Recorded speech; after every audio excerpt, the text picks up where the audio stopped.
بسم اللہ الرحمن الرحیم۔ السلام علیکم ورحمۃ اللہ وبرکاتہ۔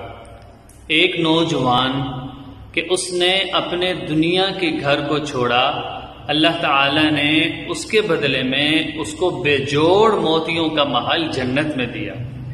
واقعی یہ ہے کہ جعفر بن سلیمان رحمہ اللہ کہتے ہیں کہ میں ایک مرتبہ حضرت مالک بن دینار رحمۃ اللہ علیہ کے ساتھ جا رہا تھا۔ راستے میں ہم نے دیکھا کہ ایک نوجوان ہے، وہ ایک عمارت تعمیر کر رہا ہے، اور وہ جو کام کرنے والے لوگ تھے ان کو وہ حکم دے رہا تھا، یہ کام کرو، یہ نہ کرو، اس طرح بناؤ، اس طرح نہ کرو۔ کہتے ہیں کہ حضرت مالک بن دینار رحمہ اللہ کی جب اس پر نظر پڑی تو انہوں نے اپنے دل ہی دل میں کہا کہ کس قدر حسین نوجوان ہے یہ، کیا اچھا ہو کہ یہ جو دنیا میں گھر بنا رہا ہے یہ نیک اعمال کے ذریعے سے آخرت میں اپنا گھر بنا لے۔ لہذا جعفر بن سلیمان رحمہ اللہ کہتے ہیں کہ میں اور حضرت مالک بن دینار اس نوجوان کے پاس گئے، اس کے پاس جا کر کہا کہ کیا کر رہے ہو؟ کہنے لگا کہ میں گھر بنا رہا ہوں۔ مالک بن دینار رحمہ اللہ نے پوچھا کہ اس مکان کی کل قیمت کتنی ہے؟ کہنے لگا 1,00,000 درہم میں یہ وعدہ کرتے ہیں کہ تمہیں ایک محل جنت میں مل جائے گا۔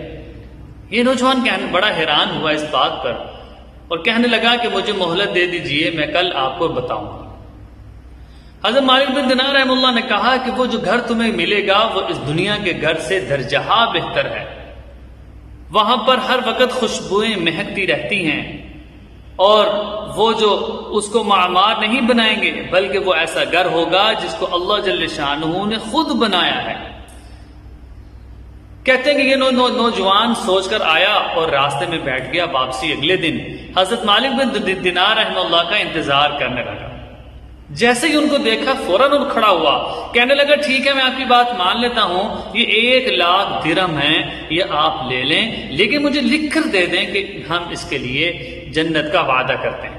حضرت مالک بن دینار رحمہ اللہ نے ایک رقعے پر لکھا کہ فلاں شخص سے اس کا ذمہ لیا ہے کہ اس کے بدلے میں اس کو جنت میں ایک محل دیا جائے گا۔ حضرت مالک بن دینار رحمہ اللہ نے وہ 1,00,000 روپیہ لیا۔ ان کے ساتھی کہتے ہیں کہ شام کو ان کے پاس 1 درہم بھی نہیں بچا تھا کہ وہ سارا کا سارا انہوں نے تقسیم کر دیا۔ حضرت مالک بن دینار رحمہ اللہ کہتے ہیں کہ اگلے دن ہم مسجد میں گئے تو مسجد میں ہم نے دیکھا کہ وہی ٹکڑا مسجد کے محراب میں ہم نے دیکھا کہ میرے اس خط کا جواب تھا، اور وہ خط پہ یہ لکھا ہوا تھا کہ اے مالک بن دینار، آپ نے جو اس نوجوان سے جنت کا وعدہ کیا تھا ہم نے اس کو 70 گنا زیادہ اس سے دے دیا۔ کہتے ہیں کہ ہم بڑے حیران ہوئے۔ ہم اگلے دن اس کے گھر گئے، دیکھا کہ ایک کالا نشان ہے جو کہ 100 کی علامت شمار ہوتا تھا۔ ہم اس کے پاس گئے، وہاں لوگ رو رہے ہیں، اطلاع ملی کہ اس نوجوان کا انتقال ہو گیا۔ ہم اس کے گھر گئے اور پتہ کیا اس کا انتقال ہو گیا۔ ہم نے کہا اس کو دفنایا کس نے؟ ایک نوجوان تھا، وہ آیا، کہنے لگا میں نے ان کو دفنایا۔ کہا کہ تم نے عجیب بات کیا؟ لگا عجیب بات یہ ہے انہوں نے موت سے پہلے وصیت کی تھی کہ جب مجھے قبر میں رکھا جائے تو یہ جو رقعہ ہے یہ میرے ساتھ رکھا جائے، تو میں نے ایسے ہی کیا، جب ان کو دفنا رہا تھا تو میں نے وہ رقعہ قبر میں ہی ان کے ساتھ رکھ دیا۔ حضرت مالک بن دینار رحمہ اللہ کہتے ہیں کہ بالکل ایسا ہی ہوا ہے کہ اللہ تعالیٰ نے اس نوجوان کو اس دنیا سے کہیں بہتر جنت کے وعدے کر دیے ہیں، اور 70 گنا بڑھ کر اللہ تعالیٰ نے اس کو یہ دیے ہے۔ حضرت مالک بن دینار رحمہ اللہ نے وہی پرچی جو مسجد کے محراب میں تھی اس کو دکھائی، وہ لکھا یہی وہ پرچی ہے۔ تو اللہ تعالیٰ نے اس کو اس کے دنیا میں گھر کے بدلے میں جو اس نے قربان کر دیا، اور وہی قیمت حضرت مالک بن دینار رحمہ اللہ کو دیکھی۔ ان کے قریب ایک نوجوان کھڑا تھا، وہ کہنے لگا میرے سے 2,00,000 درہم لے لیں، مجھے بھی وہ رقعہ لکھ دیں۔ حضرت مالک بن دینار رحمہ اللہ کہنے لگے اب وہ بات دور چلی گئی۔